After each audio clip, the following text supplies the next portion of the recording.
Void e Blast percebem as memórias um do outro, e Void descobre que Blast sempre esteve ciente de suas verdadeiras intenções. Após absorver o poder liberado pelo Garol, Void recuperou sua consciência, ou ao menos é o que parece. Por trás disso, ele arquitetava um plano para derrotar Deus, esse ser misterioso. Além disso, este capítulo contém diversos erros que vamos analisar ao longo do vídeo. O capítulo começa continuando as lembranças de Void, mais especificamente no momento em que ele tocou no cubo acidentalmente.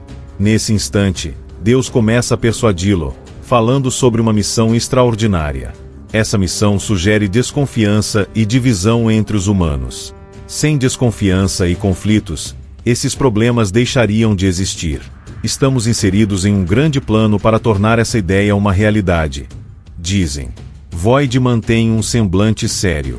Eles afirmam que Sinobis não precisam de incertezas ou ideais. Você nunca questionou isso, meu irmão? Nós apenas analisamos a realidade e escolhemos sempre a melhor solução. Eles continuam. Este mundo está repleto de conflitos e desconfiança. Então, Luna, supostamente irmã dele, ergue o cubo e diz que isso também faz parte da realidade. Void, que antes estava ajoelhado, Luna estende a mão e pede que ele se junte a eles. Neste ponto, Void já está completamente seduzido pela ideia de um mundo sem desconfiança ou conflitos. Algo assim poderia ser real? Enfim, Void toca na mão de Deus, e a narrativa retorna ao presente. Blast e Void estão ajoelhados, frente a frente. Ao fundo, podemos ver Sonic e Flash apenas observando a cena. Por um breve instante, ambos tiveram vislumbres das memórias um do outro. Isso significa que Void também viu as lembranças de Blast. Blast pensa consigo, essas são as memórias de Void? Será que o teletransporte provoca esse efeito? Antes que pudesse refletir mais, Void avança com um golpe aéreo. Neste ponto, podemos identificar 3 possíveis erros ou inconsistências no capítulo. No capítulo 109, vimos que Void havia perdido suas espadas para Saitama, ficando apenas com as bainhas vazias. Além disso, Blast havia perdido seu braço direito ao tentar impedir a fuga de Void. Na ocasião, Blast criou um portal para que seus punhos se chocassem, permitindo o teletransporte. Durante a oscilação, ele ainda estava sem o braço. Após serem expulsos do portal, Blast continuava sem o braço. Agora, porém, vemos Void com suas 2 espadas e Blast com seu braço direito intacto. Outro detalhe curioso é que Void está usando seus antigos óculos, os mesmos que Flash possui atualmente. Blast os havia jogado para Flash antes da batalha começar. No entanto, os óculos de Void aparecem e desaparecem em diferentes momentos do capítulo. É provável que Murata tenha delegado muitas páginas aos assistentes, resultando nesses erros de continuidade. Sobre o braço direito de Blast, talvez não seja exatamente um erro, já que vimos que ele usava portais para transferir o fluxo sanguíneo e sinais neurais à mão decepada, mantendo-a funcional. Contudo, ainda desconhecemos os limites dessa técnica. Ele pode simplesmente ter encaixado o punho de volta no braço, passado uma super cola lá, e pronto. Ignorando esses pequenos erros, através das memórias do Blast, o Void soube que o Blast já sabia do plano que ele e a irmã estavam tramando. Isso deixou o Void bem irritado, e ele xingou o Blast. Com um olhar de deboche, o Blast perguntou se havia alguma surpresa nisso tudo e contra-atacou o Void com um soco no meio da boca. Mais uma vez, conseguimos ver as espadas do Void.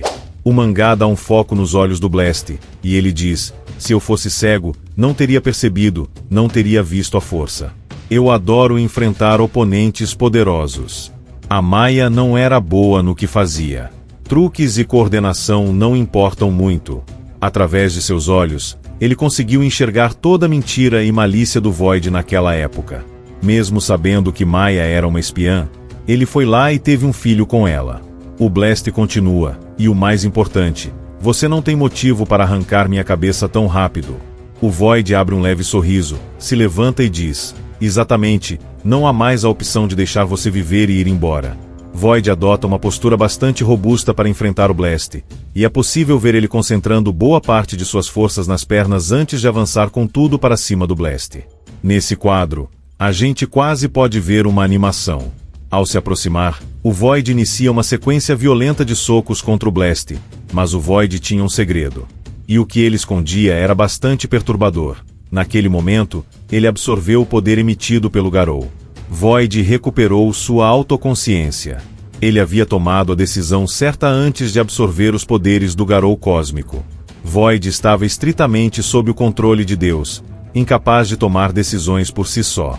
Mas, ao recuperar sua consciência, fingindo estar sob o controle de Deus, ele continuou derrotando heróis e quem estivesse em seu caminho, avançando contra esse Deus. E que painel incrível!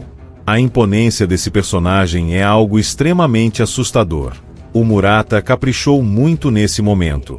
A vingança de Void finalmente estava entrando em ação, ou pelo menos esse era o plano dele. Apesar de ter reunido um exército extremamente poderoso, isso não foi suficiente para enfrentar esse ser de dimensões superiores. E, ao que parece, Void foi duramente castigado depois desse plano. É interessante notar que o poder expelido pelo Garou conseguiu despertar os demais avatares de Deus, tirando-os da lavagem cerebral, assim como Blast falou lá no capítulo 208. Agora que absorveu os poderes do Garou, a lavagem cerebral de Deus está começando a se desfazer. Blast rapidamente conseguiu entender o que estava acontecendo com Void e com qualquer um que entrasse em contato com os poderes do Garou. A lavagem cerebral de Deus é desfeita porque o Garou não concluiu o pacto com Deus da forma devida. Foi só um toque aqui, e assim ele conseguiu pegar uma parte dos poderes sem perder a consciência. Embora tenha conquistado essa autonomia com os poderes divinos, o Garou ainda estava sob posse dos poderes de Deus. Deus podia confiscar seus poderes na hora que quisesse, quando percebia que o indivíduo não estava realizando suas vontades, como aconteceu com aquele Garou de um futuro alternativo. Ao ensinar Saitama a voltar no tempo, Deus confiscou seus poderes, e logo depois, ele morreu ali mesmo. O mesmo aconteceu com o Void. Apesar de estar livre dos controles mentais, ele ainda podia ser afetado pelos poderes de Deus. Um paralelo interessante com o antigo imperador é que seu livre-arbítrio foi confiscado. Não importa o quão forte ele esteja, o Void não tem para onde fugir. Ao que parece, o próximo capítulo de One Punch Man vai sair no dia 1º de janeiro, bem no ano novo. Apesar dos pequenos erros desse capítulo, eu realmente espero que o Murata não redesenhe. O One Punch Man não pode perder esse ritmo de novo. E aí, galera? O que vocês acham que aconteceu com o Void depois desse confronto? Quais são os seus planos agora? Vocês perceberam esses pequenos erros no mangá? Comenta aqui embaixo, quero saber. Até o próximo vídeo.